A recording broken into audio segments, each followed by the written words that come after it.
Hello, thank you for joining with me for the lesson of the day in A Course in Miracles workbook for students.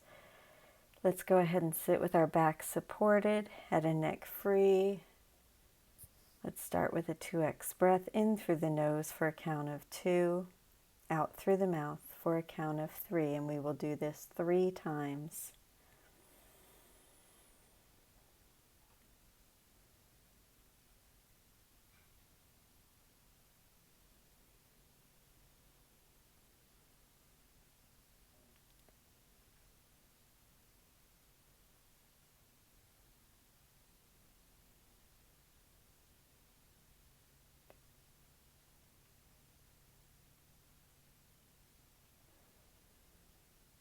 If you have not closed your eyes, please close your eyes. And now we will move into a 3x breath in through the nose for a count of 3, out through the mouth for a count of 6, and repeat that 3 times.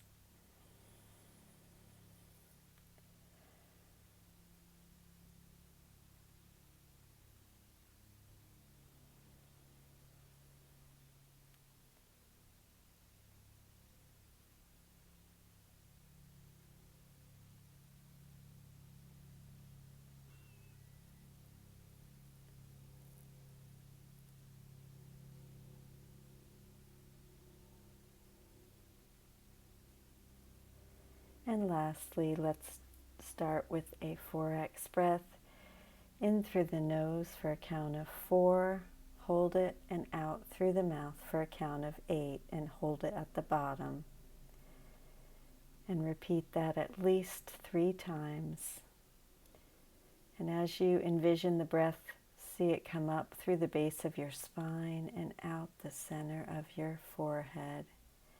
See it as a bright, bright light moving through your body, and feel all the tension leave.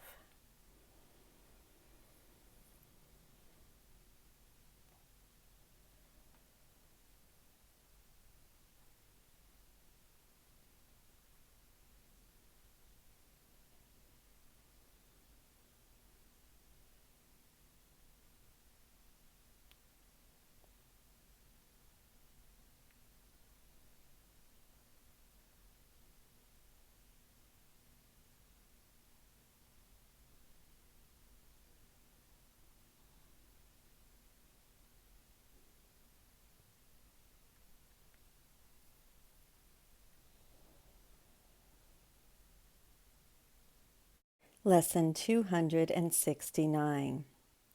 My sight goes forth to look upon Christ's face. I ask your blessing on my sight today.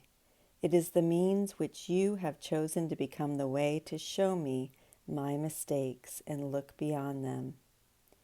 It is given me to find a new perspective through the guide you gave to me, and through his lessons to surpass perception and return to truth. I ask for the illusion which transcends all those I made.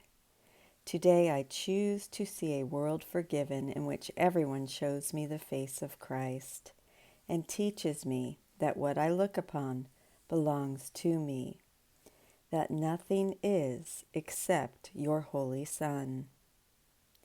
Today our sight is blessed indeed.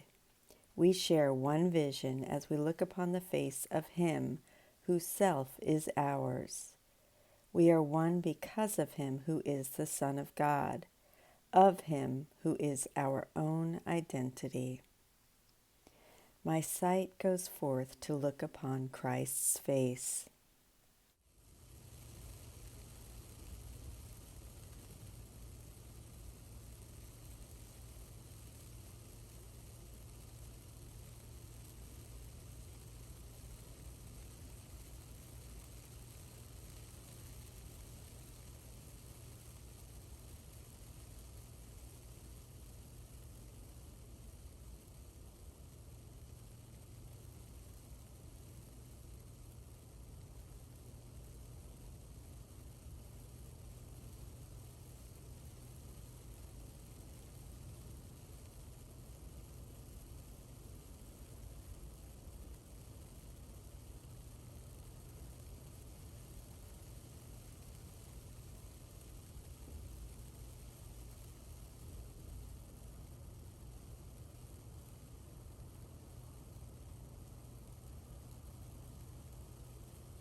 My sight goes forth to look upon Christ's face.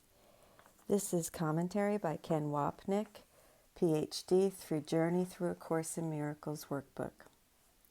The face of Christ is the symbol for the innocence of God's Son, and to look upon his face means to look upon our brothers sinlessly.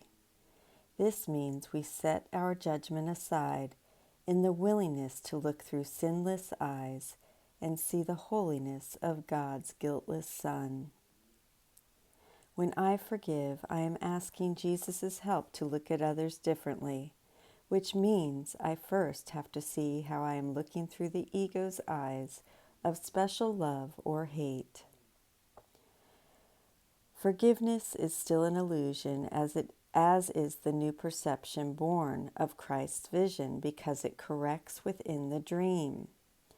Yet it is the one illusion that undoes all the others. The separate interests of the ego give way to the Holy Spirit's vision of the only true principle this world contains. No one loses, that each one may gain. This is from the text, chapter 25, section 7, paragraph 5. The Holy Spirit has the power to change the whole foundation of the world you see to something else, a basis not insane on which a sane perception can be based, another world perceived. Nothing attests to death and cruelty, to separation and to differences. For here is everything perceived as one, and no one loses, that each one may gain. How lovely is the vision of the forgiven world that looks only upon the holy face of Christ and sees it in everyone.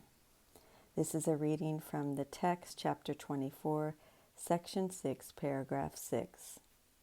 It is his sinlessness that eyes that see can look upon.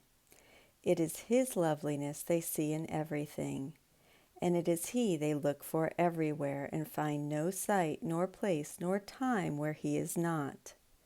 Within your brother's holiness, the perfect frame for your salvation and the world's, is set the shining memory of him in whom your brother lives, and you along with him. Let not your eyes be blinded by the veil of specialness that hides the face of Christ from him, and you as well. Before we can remember we are one Son, we first must realize we have one vision, one sane way of looking at everything in this world, and it is not our way of looking. Our need, then, is to monitor our minds as we go through the day to see how quickly we forget this simple truth and take sides, seeing winners and losers, good and bad outcomes, all based on our judgment that separation is reality and attack is salvation. Recognizing the illusions of our perceptions allows us to ask help of the one who sees for us, whose love for God's Son becomes our own. And so it is. I'm so grateful to be here with you. Thank you so much for joining me in this beautiful lesson today and the meditation of lesson 269. My sight goes forth to look upon Christ's face. Have a beautiful day. I love you, and I will see you tomorrow. Thank you.